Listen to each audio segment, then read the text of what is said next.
8 hockey का जादूगर। खेल के मैदान में आए दिन धक्का मुक्की और मार धाड़ की घटनाएं होती रहती है। जिन दिनों हम खेल खेला करते थे उन दिनों में भी ये सब चलता था। मैं आज आपको इनसे संबंधित अपने जीवन की एक दिलचस्प घटना सुनाता हूँ। सन 1933 की बात है। उन दिनों मैं पंजाब रेजिमेंट की ओर से खेला करता था। एक दिन पंजाब रेजिमेंट और सैपर्स एंड माइनर्स टीम के बीच मुकाबला हो रहा था। माइनर्स टीम के खिलाड़ी मुझसे गेंद छीनने की कोशिश करते, लेकिन उनकी हर कोशिश बेकार जाती। इतने में एक खिलाड़ी ने गुस्से में आकर हॉकी स्टिक से मेरे सिर पर वार कर दिया। मुझे मैदान से बाहर ले जाया गया। थोड़ी देर बाद मैं पट्टी बांधकर फिर मैदान में जा पहुंचा। आते ही मैंने उस खिलाड़ी की पीठ पर हाथ रखकर कहा, तुम चिंता मत करो, मैं इसका बदला ज़रूर लूँगा।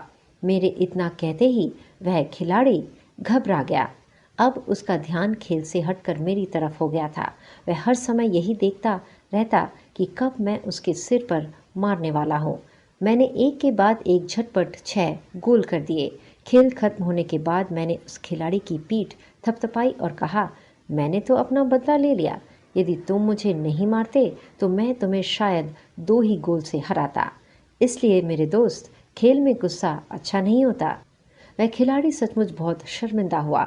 सचमुच बुरा काम करने वाला आदमी हर समय डरता रहता है कि उसके साथ भी बुरा ही किया जाएगा।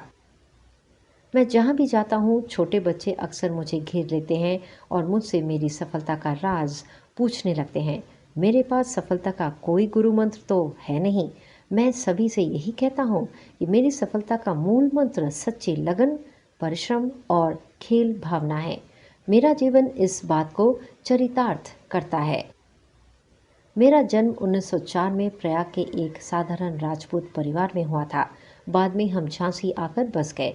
16 साल की उम्र में मैं फर्स्ट ब्राह्मण रेजिमेंट में एक साधारण सिपाही के रूप में भर्ती हो गया।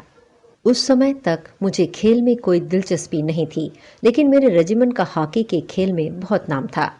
उस समय हमारी रेजिमेंट के सूबेदार मेजर तिवारी थे। वे बार बार मुझे हॉकी खेलने के लिए कहते। हमारी छावनी में हॉकी खेलने का कोई निश्चित समय नहीं था, लेकिन जब चाहे मैदान में पहुंच जाते और अभ्यास शुरू कर देते। उस समय मैं एक नौसिखिया खिलाड़ी था।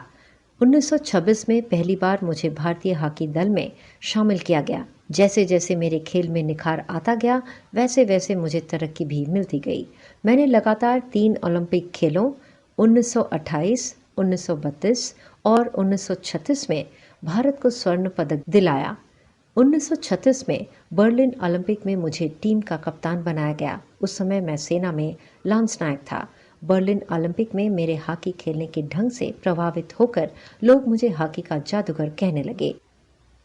इसका अर्थ ये नहीं कि सारे गोल मैं खुद ही करता था।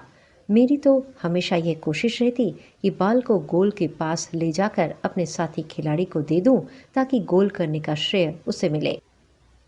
अपनी इसी खेल भावना के कारण मैंने हिटलर तक का दिल जीत लिया था। लोग कहते हैं कि उसने अपने किसी अधिकारी से यह पूछा था कि यह खिलाड़ी भारतीय सेना में किस पद पर है।